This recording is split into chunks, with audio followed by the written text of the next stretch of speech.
Bonjour et hallo à toutes et à tous. Ici Berlin. Ah non, en fait, ici Paris, car l'après 9 juin 2024 ne peut être pensé à l'intérieur des frontières nationales. Voici donc un épisode spécial, hors les murs. Certes, on va beaucoup parler de Deutsche Politik. La politique allemande, c'est la marque de fabrique du podcast avec un K. Mais plus que jamais, il faut un regard franco-allemand, européen. L'idée d'aller enregistrer cet épisode d'analyse des résultats électoraux allemands à Paris ne nous est pas venue dimanche, mais nous n'imaginions pas que donner la parole à des observateurs allemands qui, habituellement, décortiquent les évolutions politiques françaises serait à ce point important pour comprendre que s'est-il passé le 9 juin. Au-delà des chiffres, quelle lecture faire de ce scrutin pour la société allemande? Il révèle des incompréhensions, des fragmentations, des tensions, et la crise politique française n'arrange rien. Bienvenue à vous toutes et tous derrière vos écouteurs et puis bienvenue ici à Paris, autour du micro, aux 3 plus importantes fondations politiques allemandes qui ont toutes les 3 des bureaux français où travaillent, et je les cite dans l'ordre alphabétique, Nele Wiesmann pour la Konrad Adenauer Stiftung, Mathilde Lancio pour la Heinrich Böll Stiftung et Benjamin Schreiber pour la Friedrich Ebert Stiftung. Bonjour à tous les 3. Bonjour. Bonjour. Et hallo Stefan Seidendorf, je te présente quand même, directeur adjoint du DFI, l'Institut franco-allemand de Ludwigsburg, complice de ce podcast depuis 4 saisons déjà. Et Stéphane, c'est à toi que je pose ma première question. Rapidement, pour que nos auditrices et nos auditeurs se mettent les idées en place, peux-tu nous expliquer qu'est-ce que c'est que ces 3 grandes fondations politiques allemandes, leur statut, leur rôle? Elles sont proches des partis. En l'occurrence là, CDU, SPD et Verts, mais ce sont des entités séparées. Voilà, c'est pas la même chose, c'est pas des partis politiques. Ça vient d'une époque déjà un peu révolue après la guerre. On visait beaucoup l'éducation civique et politique des Allemands pour en faire des bons citoyens démocratiques. Et là, ces fondations, elles ont joué un rôle très important, structurant, chacun pour son public, pour la gauche, pour la droite, pour les écologistes un peu plus tard, pour permettre à un très large public de se saisir des enjeux, des sujets, un débat démocratique aussi. Et aujourd'hui, ces fondations, qui ont d'ailleurs un statut d'association, pas de fondation, sont dotées des fonds publics, beaucoup d'argent. Ça veut dire qu'ils ont toujours beaucoup de choses à faire, beaucoup de choses à dire, et ils sont aussi des bureaux, notamment dans les pays européens, qui permettent d'entretenir un débat démocratique, transnational. Et évidemment, ce n'est pas interdit de les critiquer, mais c'est aussi très intéressant de les écouter, de travailler avec eux. Donc, rien de caché, rien de secret, mais toujours un atout très bienvenu au débat démocratique entre Européens. Et donc, on est au cœur de notre sujet, le débat démocratique européen. Avant que nous plongions dans la discussion, je redonne quand même les résultats électoraux de ce dimanche 9 juin en Allemagne. Il s'agit du vote des Allemandes et des Allemands, ainsi que les citoyens des autres pays membres de l'Union européenne qui résident en Allemagne et qui ont choisi pour ce scrutin de voter dans le pays. Alors, à 30%, tous ces gens ont choisi de voter pour la CDU-CSU, donc c'est la droite conservatrice, chrétienne-démocrate, le parti d'Angela Merkel. On peut dire, mais là actuellement, c'est surtout celui d'Ursula von der Leyen, la présidente de la Commission européenne, qui cherche à garder son poste. Ensuite, à la 2e place, après ce 9 juin, il y a l'extrême droite, le parti AfD, Alternative für Deutschland, avec 16% des voix, 15,9 exactement. Je vais arrondir, ça sera plus rapide. Ensuite arrivent 2 partis du gouvernement, donc le SPD du chancelier Scholz, 14% des voix, et les Verts, 12%.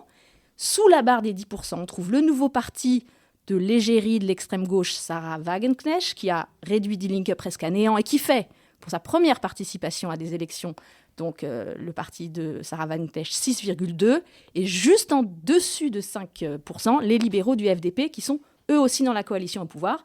Je termine en disant que 2 autres partis décrochent des postes d'eurodéputés, 3 chacun. Il s'agit des Freie Wähler, les électeurs libres, le parti pan-européen Volt, et puis il y a aussi 4 élus un peu électrons libres qui seront donc au Parlement. Au total, l'Allemagne envoie 96 personnes. C'est le plus gros contingent. Première question, tour de table pour tout le monde.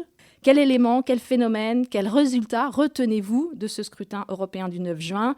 Quelque chose qui vous a frappé soit pendant la campagne, soit au soir des résultats. Qui veut commencer? Nele Wiesmann pour donc la Konrad Adenauer Stiftung. Alors je pense quelque chose qui m'a vraiment frappée, c'est le fait que ces élections étaient vraiment perçu en Allemagne comme une sorte de midterm elections. Peut-être que ce n'est pas le bon terme, parce que justement, on aurait eu le Bundestagswahl l'année prochaine. On a toujours les élections dans les Länder. C'est pas complètement nouveau. C'est pas complètement, étonnant. Mais en même temps, j'étais vraiment étonnée que malgré le fait qu'on est vraiment face à une polycrise en Europe, qu'on a la guerre en Ukraine, qu'on a une crise économique, qu'on a les ingérences étrangères, malgré tout ça, les électeurs vraiment ont fait de ces élections un vote contre le gouvernement. Oui, c'est vrai que c'est rare en Allemagne que tous les Allemands et Allemandes votent en même temps. On a les élections du Bundestag, les élections législatives, et puis les européennes. C'est finalement les deux seuls cas. Donc effectivement, c'est un bon test pour, au-delà des sondages, d'avoir une vraie base avec des résultats électoraux pour sentir l'opinion publique. Benjamin, pour les Friedrich Ebert-Stiftung. Moi, il y a énormément de choses qui ont retenu mon attention, mais si je devais faire un grand effort et en choisir juste deux, je dirais, je commencerai juste par un commentaire partisan, si vous me le permettez. Je ne peux pas faire l'impasse sur le mauvais résultat du SPD. C'est le plus mauvais résultat du parti dans toute son histoire, quelles que soient les années, quelles que soient les élections au niveau national. C'est un choc de plus pour ce parti. Il avait eu de nombreux échecs à l'occasion des élections des Länder. C'est un échec et c'est un déclin aussi à moyen terme, puisqu'il baisse par rapport aux dernières élections européennes. Donc c'est vraiment très difficile pour ce parti. Et il y a un grand nombre d'interrogations qui se posent sur son identité, sa manière de communiquer, qu'est-ce qui s'est passé dans sa manière de traduire et d'essayer de répondre à un certain nombre de demandes de son électorat. Voilà, c'est vraiment un point qui est très très compliqué à mon sens et j'ai hâte de voir comment ça va se passer. La deuxième chose, et là ça m'a vraiment surpris parce que la défaite du SPD ne m'a pas vraiment surpris, elle était annoncée par les sondages, c'est la violence de la campagne électorale. Je ne sais pas si ça vous a marqué de votre côté, mais voilà, il s'est accumulé un certain nombre de choses. Il y a eu des agressions physiques. Oui, on en a parlé dans un épisode du podcast pendant la campagne. Il y avait un reportage à Dresde, notamment sur les équipes du SPD, après l'attaque de l'eurodéputé qui s'est fait casser la figure et violenter à Dresde au début de la campagne. Ouais. Ça a touché tous les partis. Ça a touché le SPD, ça a touché la CDU, ça a touché les Verts, bien sûr, qui sont quand même une des victimes favorites de ces agresseurs. Ça a même touché l'AfD. Et puis, il y a eu toute une ambiance un peu spéciale, je trouve. Il y a eu les cyberattaques contre la CDU, il y a eu, bien sûr, le contexte de la guerre, il y a eu une attaque au couteau d'un extrémiste sur un stand électoral. Et donc, c'est une accumulation de choses qui ont contribué à aviver les tensions dans une campagne qui était quand même un peu particulière, à mon sens. Peut-être Mathilde Lancio. Oui, alors moi, j'ai pas 2 points, j'ai 3 points, mais jamais 203. Déjà, je pense que ce qui est assez remarquable, c'est la participation en hausse, avec 64,8% de participation en Allemagne. Et donc, c'est à peu près le même niveau que les élections des Landtag. Donc, on ne peut plus dire que c'est une Nebenwahl, donc une élection d'à côté, mais que ça devient aussi une élection vraiment principale. Et puis après, le deuxième point, ça serait plutôt la montée générale de l'extrême droite en Europe occidentale. Alors, pas dans toute l'Europe, parce que ça a parfois reculé, mais en tout cas, en Europe occidentale, l'extrême droite est une force très présente et qui s'implante. Et puis après, le troisième point, c'est vraiment la fracture géographique entre l'ex-Allemagne de l'Est et l'Allemagne de l'Ouest, mais aussi le nouveau clivage politique entre les pros et les contre-Russie, en fait, avec l'Ukraine qui devient vraiment un clivage politique et le soutien à l'Ukraine. Et c'est même un clivage que je dirais transpartisan, puisqu'il y a l'AfD et la Bündnis-Sarah-Wagenknecht qui se positionnent très clairement contre un soutien à l'Ukraine. Et puis, si je peux rebondir, effectivement, le gouvernement de coalition sort perdant en général. Les Verts accusent la plus grosse perte, avec moins 8,6%. Si ce n'est pas une surprise, c'était pas attendu une telle perte, en tout cas. Voilà. Les sondages ne se sont pas trop trompés. Hein. On avait grosso modo ce palmarès-là, 1, 2, 3, 4, 5 même. Peut-être à noter, moi, effectivement, la participation, personnellement, c'est ce que je trouve très positif. En fait, on était à 48% il y a 10 ans. Hein. Donc, en 2 élections, on gagne quasiment 20 points. C'est énorme. C'est aussi la place, je pense, de l'Europe dans le débat démocratique allemand. La prise de conscience que beaucoup des problèmes concrets des gens, peut-être trouvent des solutions, ou en tout cas peuvent être discutées et débattues au niveau européen. Et pour rebondir juste sur ce que tu disais sur effectivement l'Ukraine comme étant marqueur politique, On a eu là, après les élections, il y a quelques jours, cette semaine, la venue du président ukrainien au Bundestag, et 2 partis ont boycotté son discours, c'est l'AfD et les députés autour de Sarah Wagenknecht. Peut-être, Stéphane, parce qu'on en a beaucoup parlé avant le scrutin, cette fois-ci, c'était la première fois qu'on votait à partir de l'âge de 16 ans en Allemagne. Il y avait donc 65 millions d'électrices et d'électeurs au total en Allemagne, et 1 million de primo-votants, donc 16-24 ans, des gens qui n'avaient jamais voté pour les élections européennes. Je vais peut-être donner les résultats. Donc chez les 16-24 ans, 2 partis arrivent en tête à 17%, c'est la CDU et l'AfD, donc qui progressent de 12 points. 11% pour les Verts, grosse chute effectivement, 23 points de moins. 9% SPD et Volt, ce parti pan-européen, et ensuite viennent le bloc d'extrême gauche, 7% pour Die Linke, 7% pour le parti de Sarah Wagenknecht. Que pensait de ce vote des jeunes finalement, Stéphane? On a beaucoup regardé dans notre boule de cristal, là on a des données. Alors, ce qu'on voit maintenant, c'est effectivement une tendance qu'on a toujours parmi les jeunes de voter plutôt pour des partis un peu plus extrêmes. Et c'est étonnant la bonne performance de l'Union chrétienne-démocrate, la CDU, auprès de ces jeunes. Comme c'est aussi, je voulais compléter ça sur le premier tour de notre discussion, étonnant leur bonne performance généralement. C'est le vieux parti chrétien-démocrate d'Angela Merkel qui semble une éternité avoir été au pouvoir et tout ça, et ils sont de retour étonnamment stables si on compare avec les autres pays de l'Europe occidentale aussi, et c'est toujours la vieille chrétienne-démocratie qui a disparu dans les autres pays, en Italie notamment, en France aussi, les républicains, les gaullistes, ils ont été malmenés, ils restent là. Donc étonnant. Sur les jeunes encore, j'avais dans quelques forums d'éducation civique un peu avec des jeunes l'impression que leurs décisions et leurs arguments, ils étaient beaucoup influencés par la peur. Donc on a travaillé avec des jeunes, comme on fait depuis 75 ans, on a simulé les élections et le Parlement et tout ça, et quand on leur demande, là, pourquoi tu demandes ci, pourquoi tu demandes ça, ils ont souvent peur. Ils ont peur de la guerre, ils ont peur de la catastrophe climatique, ils ont des peurs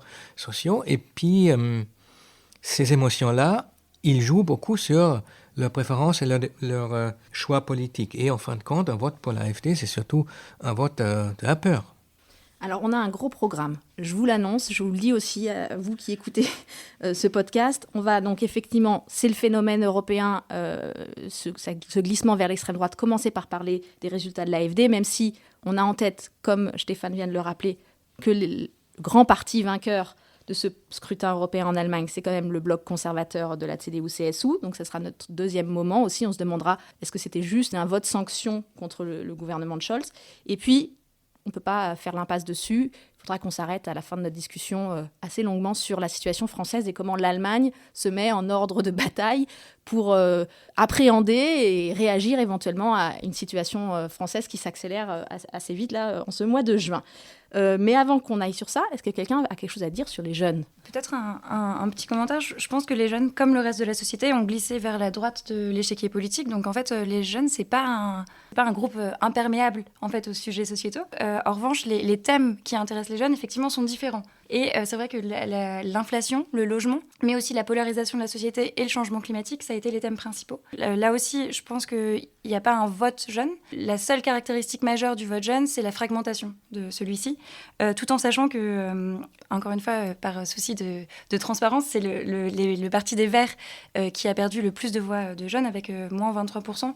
Je rajoute que si les jeunes n'ont pas à être considérés comme une catégorie complètement autonome de l'ensemble du corps social, on peut quand même dire que un certain nombre d'études montrent que depuis la crise du Covid, il y a un niveau de malaise, il y a un niveau d'angoisse, il y a un niveau même de troubles psychologiques, mentaux très très élevé chez les jeunes qui s'ajoutent à ces angoisses sociales.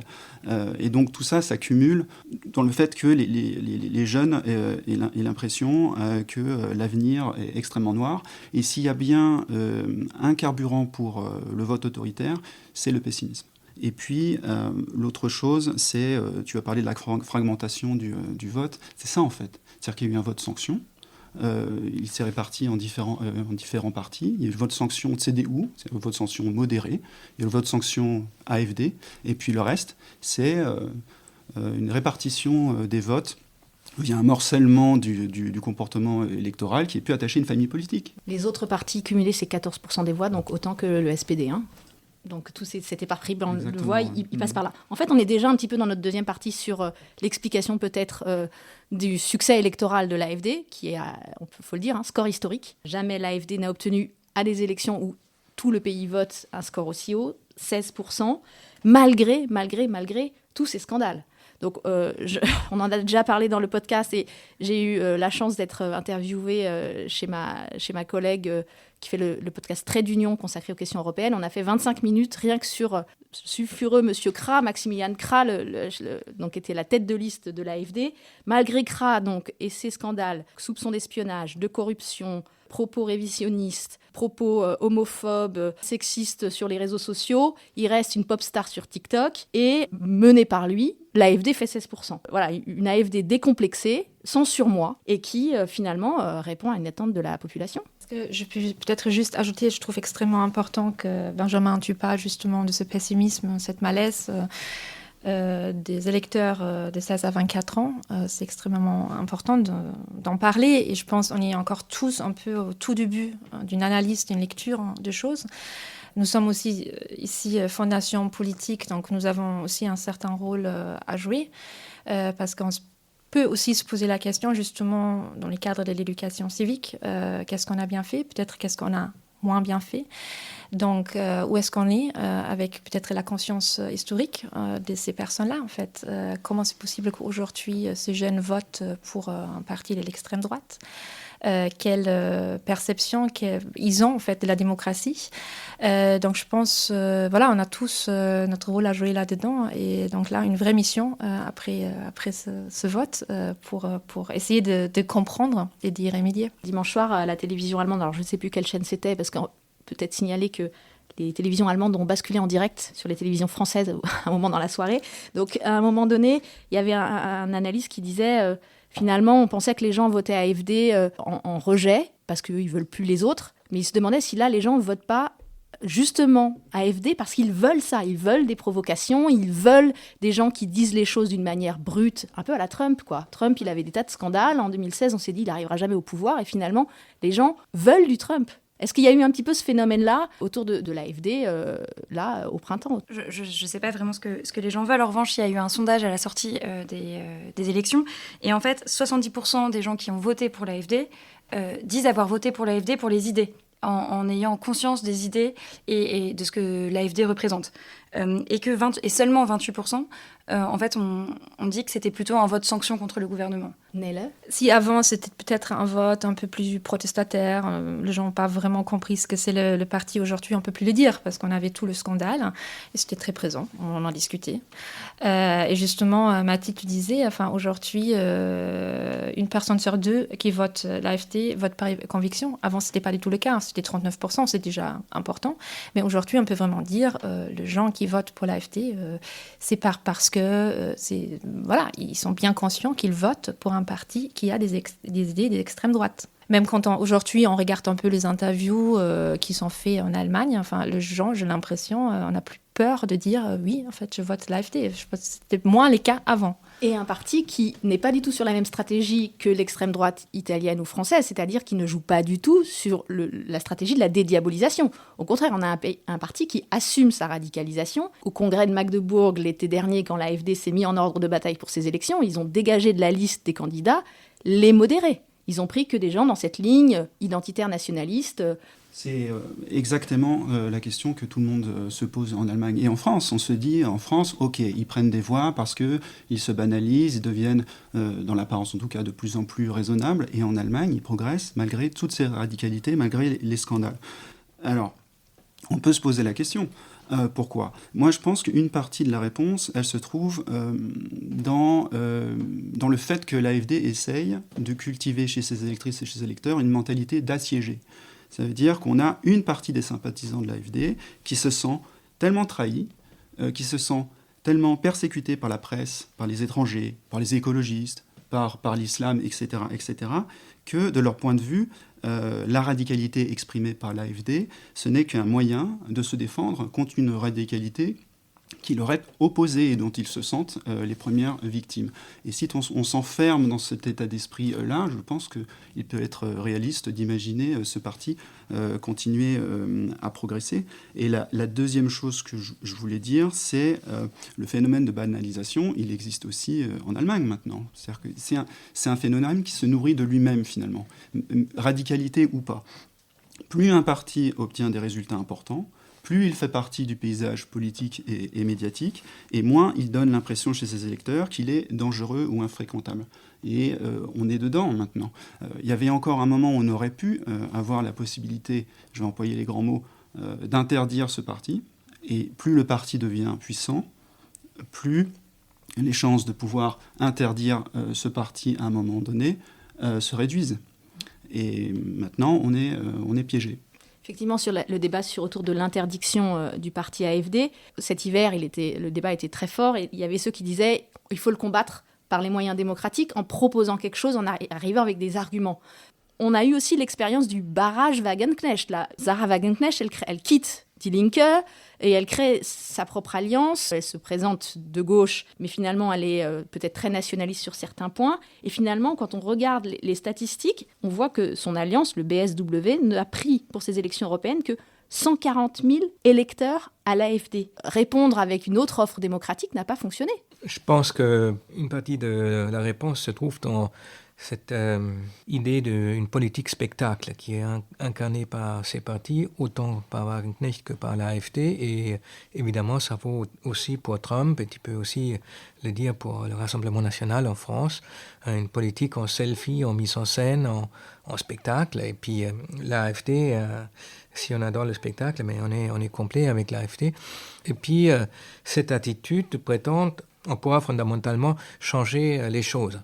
C'est difficile à croire, mais c'est ce qu'ils prétendent, ces partis-là. Et très facilement. C'est pas sur le long terme, c'est pas sur 2-3 générations, c'est pas une sortie du nucléaire dans 35 ans ou quelque chose comme ça. C'est là, tout de suite, aujourd'hui et maintenant, avec un simple vote, on peut fondamentalement renverser la table. Pour des gens qui sont sensibles à ça, ça s'y prête très bien.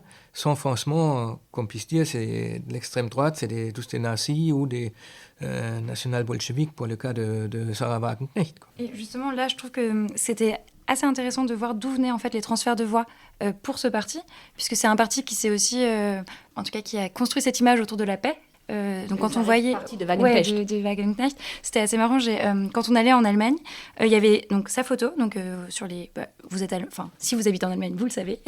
Donc c'était un fond rouge, sa photo, et c'était écrit pour la paix, für Frieden. Et donc ça, moi, ça m'a assez interpellée. Et donc j'ai regardé un peu d'où venaient les voix. Et en fait, la majorité des voix vient des sociodémocrates. Où d'ailleurs le chancelier a fait aussi une campagne en se disant Friedenskanzler, mais elle vient aussi du Linke et après de la CDU. L'hétérogénéité des électeurs et des électrices est assez intéressante. Et puis c'est aussi le premier parti en Allemagne qui est construit sur une personne. En France, on connaissait déjà, mais là en Allemagne, c'est vraiment Sarah Wagenknecht. Tout à l'heure, tu évoquais parmi les choses qui t'avaient marqué, Mathilde, sur cette campagne, c'est le clivage géographique Est-Ouest. Alors effectivement, l'AfD donc, fait un très bon score au niveau national à 16%, mais on a des scores 2 fois plus hauts à l'Est. On a 30% en Saxe, 27% en Thuringe. Je donne ces deux lenders parce que ce sont 2 lenders qui vont voter le 1er septembre. Donc là, on est très très près de ces élections régionales, donc pour renouveler les parlements, ces régions allemandes. Les européennes ont vraiment été prises dans ces régions-là comme un tour de chauffe pour l'extrême droite, pour mesurer un peu l'état des forces. Alors, pour mettre les choses en perspective, finalement, la démographie trompe un peu les choses, puisqu'on a finalement, en Rhénanie du Nord-Westphalie, plus de gens au total qui ont voté pour l'AfD que dans le Brandebourg, le Mecklembourg-Vorpommern et la Thuringe ensemble. Donc on voit cette carte très frappante avec l'ancienne Allemagne de l'Est de RDA qui se détache en bleu, couleur de l'AfD. Il faut un petit peu voir que finalement, au niveau national, ça pèse pas tant. Mais quand on vote au niveau régional, ça peut être déterminant. Faisons peut-être juste une mise en contexte pour le public français encore. L'extrême droite en Allemagne, elle est à 15-16% et pas à 30% comme en France. Donc, c'est pas le même phénomène dont on parle. Et puis même, si on regarde les arrondissements, les circonscriptions où ils ont eu le plus de voix, en Allemagne de l'Est, effectivement, à Görlitz, c'est 40%. C'est pas 70% comme le Rassemblement national à Forbach. Donc, on est très, très loin du niveau du Rassemblement national en France. Mais derrière ça, effectivement, il y a une tour de chauffe pour ces élections dans les Länder de l'Allemagne de l'Est, où on verra des résultats, je pense, encore plus spectaculaires pour l'extrême droite. Ouais. 1er septembre, Saxe-Thuringe, 22 septembre, Brandebourg également. C'est les 3 régions qui votent en septembre. Nele ? Alors, je pense effectivement pour ces élections dans le Länder, les 3 ministres-présidents qui sont actuellement en place peuvent vraiment craindre l'AfD, mais aussi l'Alliance, justement, Sarah Wagenknecht. Alors, juste pour éventuellement vous donner un exemple, vous savez, en Thuringe, actuellement, on a un ministre-président du Linke, Bodo Ramelow, qui gouverne aujourd'hui avec l'SPD et les Verts. C'est un gouvernement minoritaire. Et vous avez maintenant la CDU qui, d'ailleurs, dans les élections européennes, plutôt bien placée, en Thuringe, avec 23,2%. Mais c'est aujourd'hui aussi qu'un gouvernement avec l'SPD, les Verts, ça va être extrêmement compliqué. Raison d'ailleurs pourquoi c'est très intéressant pour les chrétiens démocrates. Jusqu'à aujourd'hui, il n'a pas exclu justement une alliance avec Sarah Wagenknecht, justement parce qu'on est d'une certaine manière bloqué dans ce Länder-là. On ne va pas rentrer en détail sur ce qui va se passer en septembre, on n'est pas là pour regarder dans la boule de cristal, mais comme même, Stéphane, là, est-ce qu'on va avoir des grandes manœuvres politiques au niveau de la politique fédérale, donc des têtes de parti, pour contrer quand même cette vague populiste, en général AfD et peut-être Sarah Wagenknecht, qui s'annonce pour l'automne? Difficile à dire. Si on suit le débat public, oui, il y a une énorme attente. Ça vient de différents côtés, de différents bords politiques, de dire il faut changer quelque chose. Mais quoi, au juste ? Qu'est-ce qu'on peut faire concrètement ? Certainement, on pourrait mieux expliquer les choix politiques déjà. J'ai parlé tout à l'heure de politique spectacle chez les extrêmes. Alors, au gouvernement, et notamment pour le chancelier, c'est tout le contraire. Si on veut avoir une figure anti-spectacle, c'est Olaf Scholz avec sa communication à minimum, puisque du coup, il n'y a pas de surenchère. C'est très détaillé, très mesuré, mais un peu monotone. Et puis, certainement, il y a beaucoup de gens qui ont du mal à suivre et à comprendre les justifications qu'ils donnent pour des décisions quand même assez lourdes de conséquences, notamment en ce qui concerne l'Ukraine. On peut peut-être aussi faire l'argument, et ça je le souhaite, mais c'est peut-être plus un souhait qu'une réalité, que les partis pro-européens, ils n'ont pas vraiment joué la carte de l'Europe. Il n'y a pas de grande initiative après la visite d'État d'Emmanuel Macron et avant les élections européennes de ce que la France et l'Allemagne pourraient faire ensemble en Europe. Il y a très peu de choses qui ont été avancées dans ce sens-là. Et ça, c'est peut-être quelque chose qu'on n'a pas encore essayé. Donc, un petit conseil à donner, essayez l'Europe, essayez le franco-allemand. Là, on aurait un champ pour agir, puisque au niveau allemand, vous savez, il y a le problème du budget qui menace que les 3 partis au pouvoir ne vont pas pouvoir se mettre d'accord sur un budget s'il y a cette idée de maintenir à tout prix le frein à la dette, l'interdiction de s'endetter, au fait, alors que, Dieu sait, l'Allemagne a besoin d'investissement.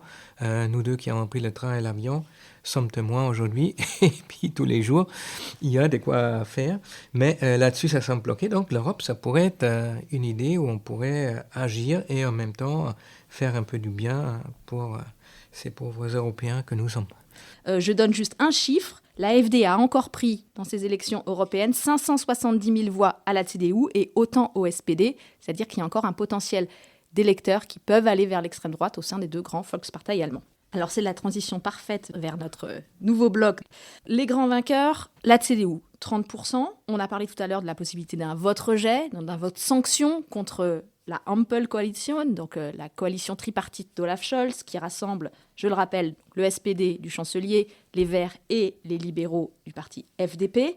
Est-ce qu'on peut faire un parallèle là, avec la France ? Oui, on peut clairement dire que c'est un vote sanction. C'est aussi très très bien confirmé par les sondages, pour des raisons d'ailleurs qui peuvent être très très différentes. C'est-à-dire pourquoi ces 2 gouvernements sont impopulaires.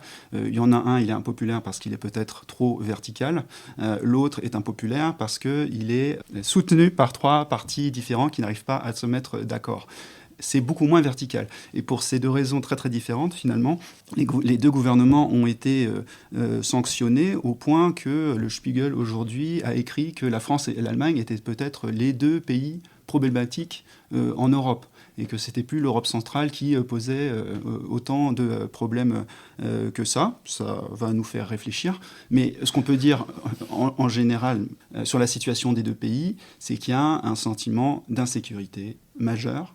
De ce point de vue, l'Allemagne s'est rapprochée du climat politique et social qui existe en France sur la montée du pessimisme, sur l'intégration sur son système économique, sur son modèle économique.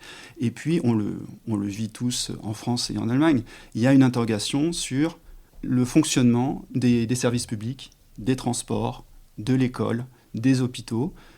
On ne parle pas de la même chose à chaque fois, en tout cas dans des termes qui sont un peu différents, mais voilà, on a tous pris la Deutsche Bahn, on connaît tous les discussions sur les hôpitaux en Allemagne et aussi en France, et à ce titre, il y a énormément de points communs entre les deux pays actuellement. Mais ça, par exemple, c'est aussi le bilan des années Merkel. Or là, la CDU, elle prend 1,5 million de voix au SPD, 1 million aux libéraux du FDP et un demi-million aux Verts. Elle a su convaincre aussi différemment. Alors, Nel... Alors, 2 points peut-être, parce que je trouve qu'on était un peu pessimiste aussi quant à la volonté aussi de tout le parti d'ailleurs. Là, je ne parle pas pour les chrétiens démocrates, de proposer vraiment un programme électoral. Là, j'ai pris une étude de la Fondation Konrad Adenauer, mais il y a d'autres qui l'ont fait, donc qui ont épluché un peu tout ce que les partis ont dit. Et j'ai quand même 46 pages là, des résumés de propositions de des grands partis traditionnels qui ont repris les grands sujets qui intéressent quand même les gens, à savoir la sécurité, les climat, sécurité sociale, etc. Enfin, on fait comme si vraiment c'est très plat, il n'y avait pas des campagnes, donc c'est juste un vote protestataire. Je pense quand même qu'il y avait autre chose. Quand on regarde un peu quelles étaient les thématiques qui intéressaient les Allemands au moment du vote, vous avez quand même la question de la sécurité, défense, la paix. Vous avez une partie climat, quand même des thématiques très européennes finalement qui ont intéressé les électeurs. Et je pense, parce que la question c'était pourquoi les chrétiens démocrates, c'est notamment sur ces questions-là, peut-être un peu justement en opposition avec le gouvernement. Je pense que les chrétiens démocrates, dans tout le débat sur la guerre en Ukraine, ont su se placer et ont su aussi convaincre, parce qu'ils ont justement les convictions et ils ont pu, dans les débats, placer justement ces convictions-là. La Union, donc CDU-CSU, envoie 29 députés au Parlement européen, donc c'est le plus gros bloc.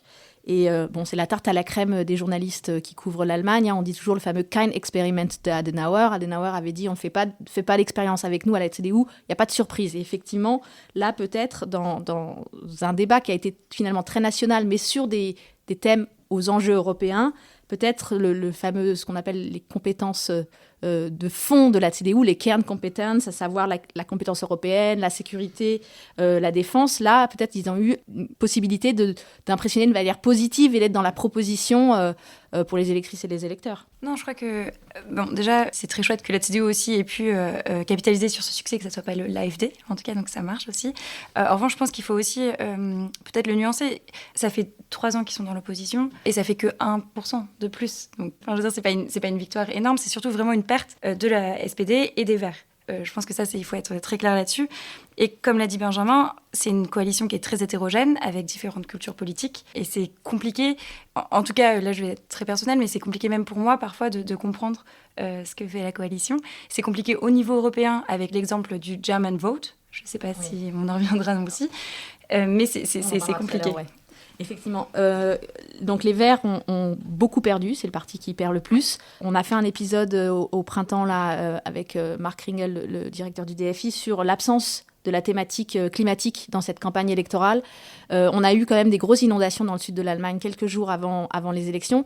Ça ne semble pas avoir joué. Est-ce qu'on a déjà peut-être des hypothèses sur les pertes spectaculaires en termes absolus de voix pour les Verts, les écologistes allemands ? Alors, je pense qu'il y en a plusieurs. Les études disent aussi qu'il y en a plusieurs. On observe déjà un score qui était particulièrement haut la dernière fois aux élections européennes, qui était porté par cette vague verte, la vague climat, Fridays for Future. Après, je pense que comme on l'a dit, il existe une certaine frustration au sein du gouvernement, avec parfois même des disputes qui éclatent au grand jour, en fait, entre les différents partenaires de coalition. Et puis après, je pense que le parti n'a pas su répondre aux craintes supposées ou réelles, parce que ça, on parle beaucoup de pessimisme, mais il y a aussi des craintes supposées et des craintes réelles des électeurs et des électrices. La transformation, en fait, génère des peurs, et il faut un accompagnement. Et puis Après, l'écologie, au contraire de 2019, n'était pas sur le premier plan. Mais c'est quand même un sujet de préoccupation majeure. Il y a eu un sondage sur les 27 pays. Donc c'est un sondage qui a été fait par Arte. La première préoccupation, c'est la santé. La deuxième, c'est la guerre. Et la troisième, égalité, pouvoir d'achat, écologie. Les Verts, par rapport aux élections de 2019, mais aussi 2014, ils n'ont pas tellement percé avec le message pro-européen.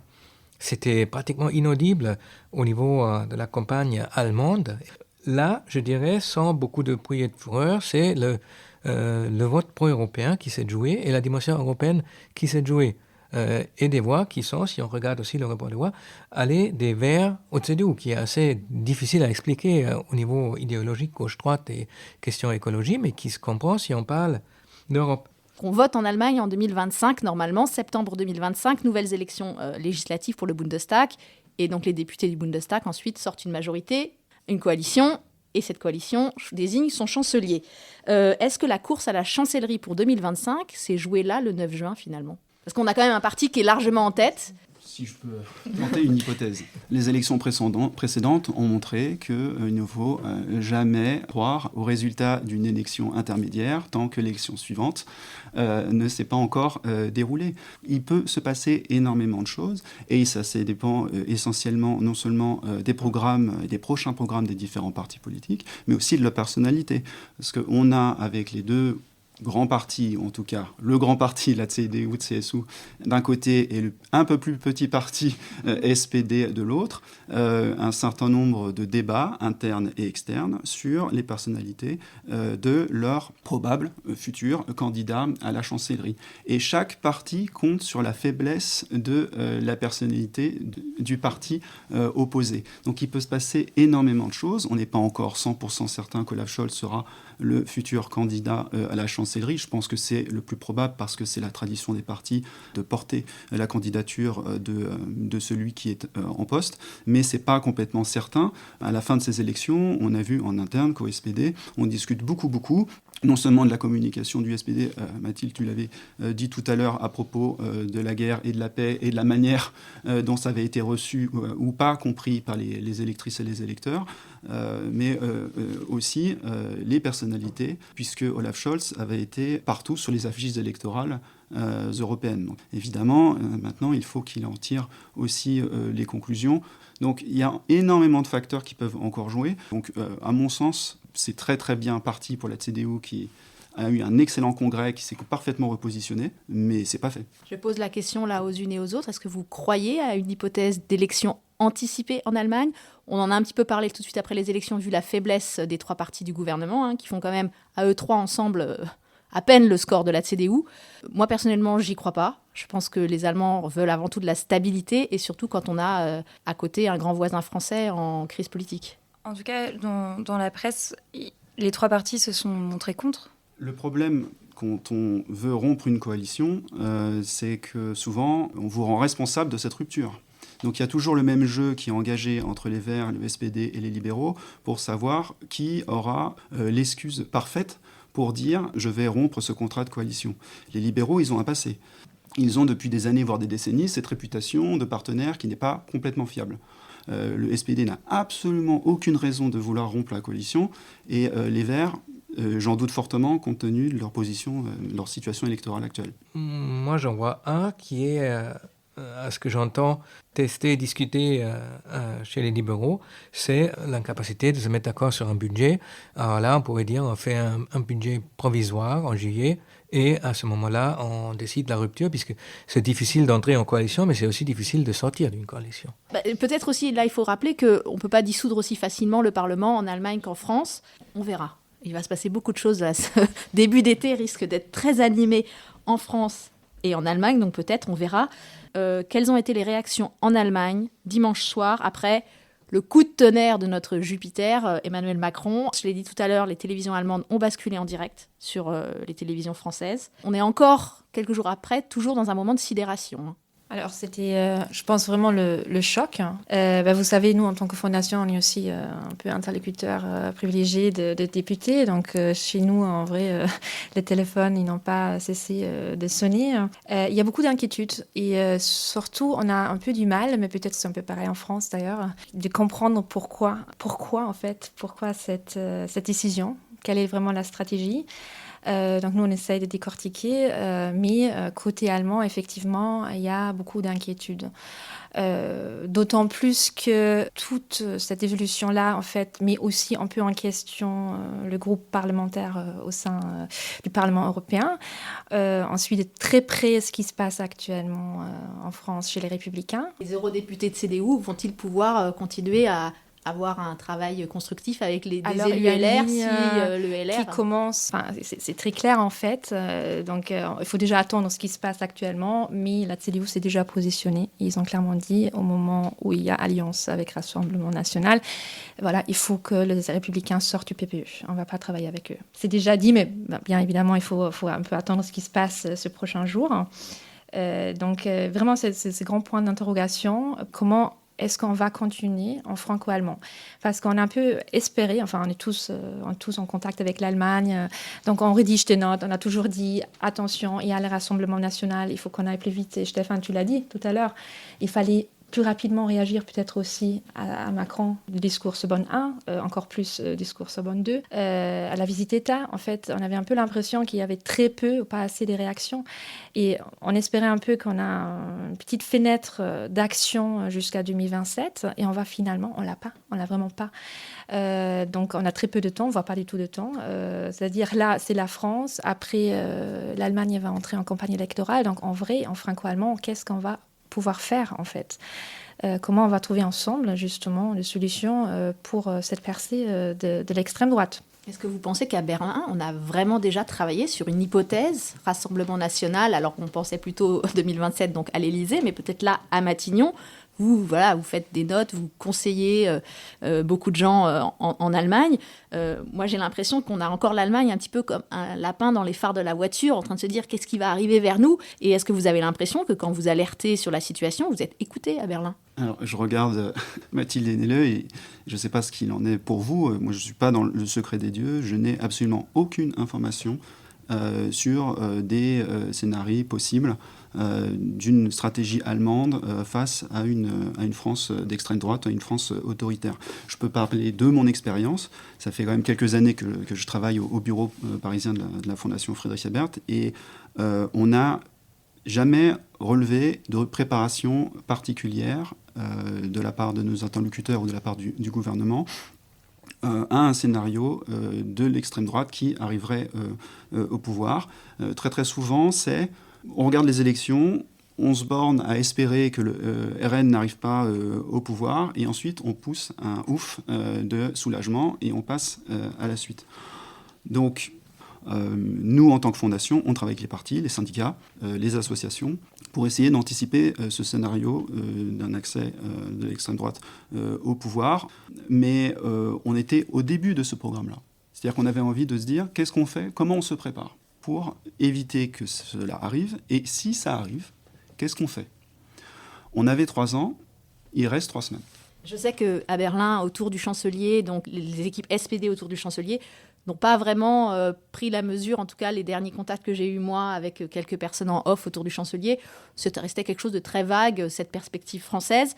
Il y a aussi le ministère des Affaires étrangères, et là on a une ministre verte. Est-ce que, Stéphane, peut-être, toi qui as des contacts parfois avec des diplomates allemands, est-ce que tu as l'impression qu'on bosse aussi sur ce scénario-là ou pas? Non, je n'ai pas l'impression, et je pense qu'il serait bien avisé de regarder ça d'un peu plus près, juste pour être prête en fait. Et je crains que ce soit même pas l'effet de la peur et qu'on soit un peu comme le lapin dans les phares de la voiture, comme tu viens de le dire. On est obnubilé par les affaires allemandes et berlinoises, même dans la bulle de Berlin. Hein, c'est comme à Paris entre-temps. Et on n'a pas le temps, et on n'a pas l'énergie, et on n'a pas envie aussi de s'occuper des problèmes des autres, alors qu'en Europe, ce n'est pas tout à fait uniquement les problèmes des autres, ce serait très vite aussi des problèmes allemands si on avait vraiment le Rassemblement national aux affaires. Un deuxième argument, pour la première fois, nous, au DFI, qui ont aussi un pied en dehors de la bulle franco-allemande, on a eu des retours de notre public allemand, d'une partie du public allemand, très positif envers ces élections, puisqu'ils souhaitent un succès du Rassemblement national. Ils disent que c'est un parti tout à fait conservateur, patriotique, et on trouve ça très bien. Il faudrait avoir la même chose en Allemagne, et ça, on n'a jamais eu en Donc des Allemands, 20 des ans. Allemandes qui ne sont pas forcément dans le franco-allemand ou dans l'Europe, mais qui du coup se disent pourquoi pas. Trouve ça bien, pas seulement pourquoi pas, tout ça bien, qui nous reproche qu'on n'est pas assez neutre envers le Rassemblement national et qui pense que voilà, c'est la voie à suivre, il faudrait quelque chose comme ça en Allemagne. Et ça, c'est la première fois, quelque chose de vraiment nouveau, où on voit encore une fois que ce n'est pas des vases clos qu'on suit en Allemagne, même si on n'est pas dans le franco-allemand, dans les milieux un peu transnationaux et tout ça, de très près ce qui se passe dans les autres pays en Europe. Ça montre l'importance de nouer des alliances avec les partis, enfin, entre pro-démocrates en fait, entre activement pro-démocrates. Et peut-être au niveau européen, une réflexion. Le 1er juillet, c'est la Hongrie qui prend les rênes du Conseil. Et je pense que c'est important aussi de le souligner en fait. C'est un contexte qui est compliqué. Justement, je me demandais vraiment les conséquences pour le moteur franco-allemand. Est-ce que ça va changer la position de l'Allemagne ? Tout à l'heure, l'un d'entre vous, je crois que c'était toi, Bathilde, parlait du fait que comme la coalition ne trouvait pas de points communs, l'Allemagne ne votait pas au niveau du Conseil. Est-ce que là, du coup, si on arrive avec une situation en France avec un président d'un bord et un Premier ministre d'un autre bord, et que la France elle-même se met à s'abstenir, est-ce que l'Allemagne va se dire, OK, il faut faire jouer cette voix européenne de cette vieille Europe et qu'elle va peut-être plus prendre ses responsabilités? Est-ce qu'on peut attendre un choc salutaire en quelque sorte, ou est-ce qu'au contraire, tout le monde va se recroqueviller, mettre la tête dans le sable et laisser les choses évoluer en priant que le scénario du pire n'arrive pas? En tout cas, il faudrait se dépêcher si on veut aller dans ce sens-là. Je pense qu'il y a deux réponses possibles. Fuite en avant, on se dit, voilà, entre Français et Allemands, entre les deux gouvernements pro-européens à l'allemande, à la française, mais quand même pro-européens, on se met ensemble et on essaye d'avancer un agenda. Mais si on n'a pas de gouvernement pro-européen en France, voilà, est-ce que l'Allemagne va endosser doublement ce rôle-là? Jusqu'à présent, elle ne l'a pas fait. Elle s'est toujours un petit peu cachée derrière les propositions françaises. Là, si on ne peut plus avoir d'avancée française, est-ce que l'Allemagne va prendre ce leadership-là? Mais peut-être que le centre de l'Europe va se déplacer à l'Est, en fait. C'est surtout ça. En fait, il y a des alliances pro-démocratiques maintenant en Europe centrale et à l'Est. L'Union européenne, c'est quelque chose qui est mouvant, où il y a des alliances qui se font, qui se défont. Et encore une fois, je pense qu'il faut insister sur les alliances pro-démocratie, pro-européennes, et travailler dans les réseaux pro-européens, pro-démocratiques. Oui, on parle quand même des élections européennes aussi, donc je pense aussi qu'il y a justement les députés européens qui ont tout leur rôle à jouer. Il y a bien évidemment dans le franco-allemand, éventuellement, ça va être un peu plus compliqué parce que, là je peux parler pour le PPE, les Français vont pas y être ou plus y être, ou de toute façon vont y être qu'avec 6 sièges. Et donc là où il y avait du franco-allemand avant, ça va être compliqué. D'ailleurs, c'est un peu pareil dans le groupe Renew Europe. Enfin, là où Renaissance avant était très présente, en fait, on va pratiquement plus les entendre. Donc, en vrai, la voix française, ça va beaucoup être côté extrême droite.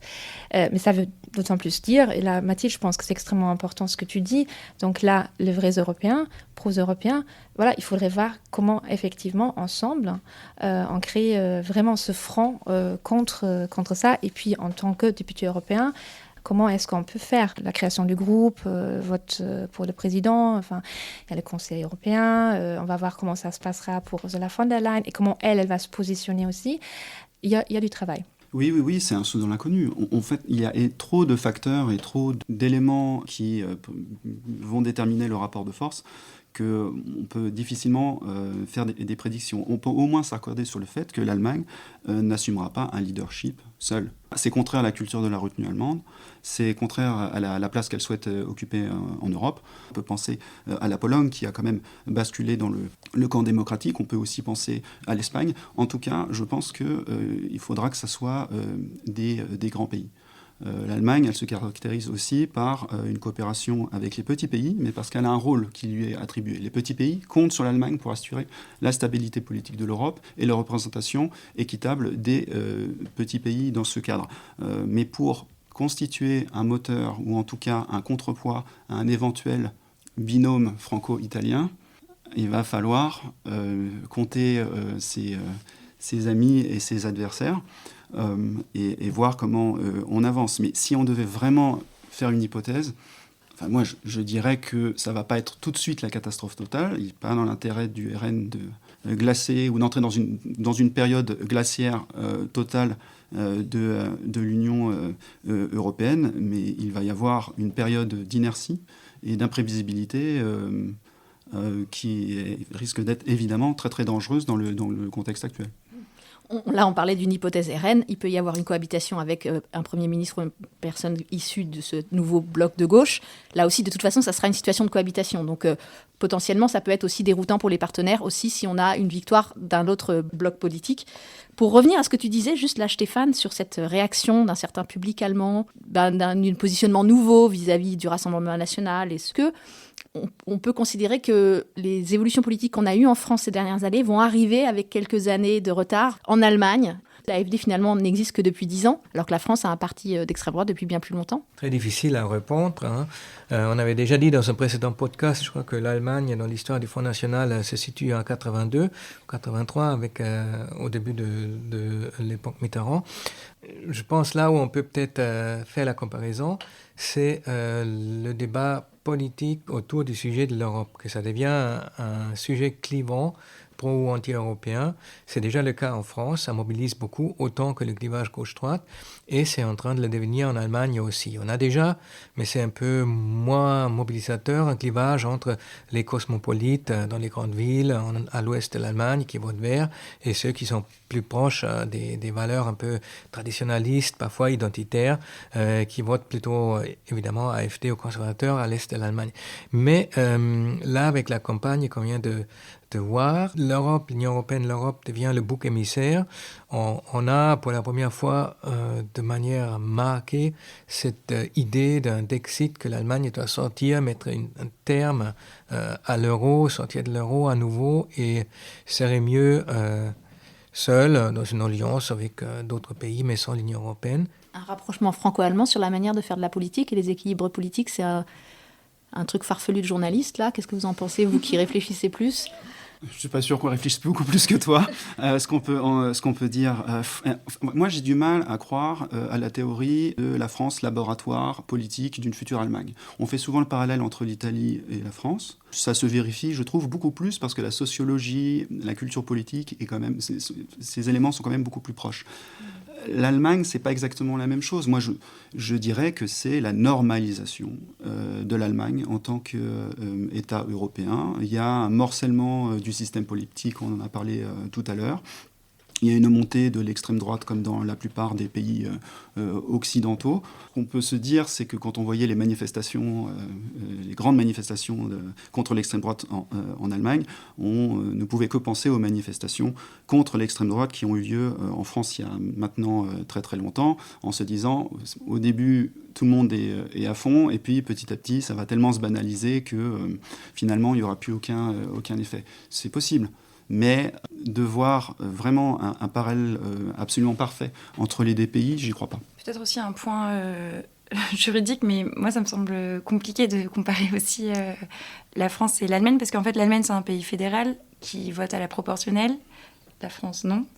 Et puis après, il y a quand même un consensus en Allemagne, en tout cas, que l'Allemagne ne va bien que au sein de l'Europe, et que l'Allemagne poursuit ses intérêts au sein de l'Europe et de l'Union européenne.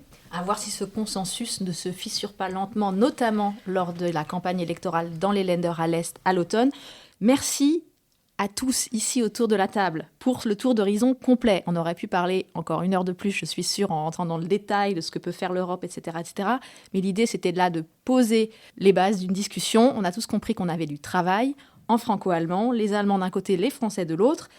Et sur ce, je dis merci à Nele Wiesmann, Mathilde Lancio, Benjamin Schreiber des 3 fondations politiques ici à Paris pour toutes ces analyses. Merci à toi Stéphane, merci à Frédéric Bouvier qui a assuré tous les aspects techniques et l'organisation de l'enregistrement de cet épisode spécial ici à Paris. Et merci à vous toutes et à vous tous d'être restés jusqu'ici. Vous avez écouté presque 1 heure d'analyse politique sur l'Allemagne. Bravo à vous. Ce podcast est produit avec le soutien du Fonds citoyen franco-allemand parce qu'en 2024, on n'a jamais eu autant besoin de mieux se connaître pour mieux se comprendre. Le podcast avec un K revient dans 2 semaines. Je m'appelle Hélène Cole avec un K et je vous dis à bientôt. Bis bald.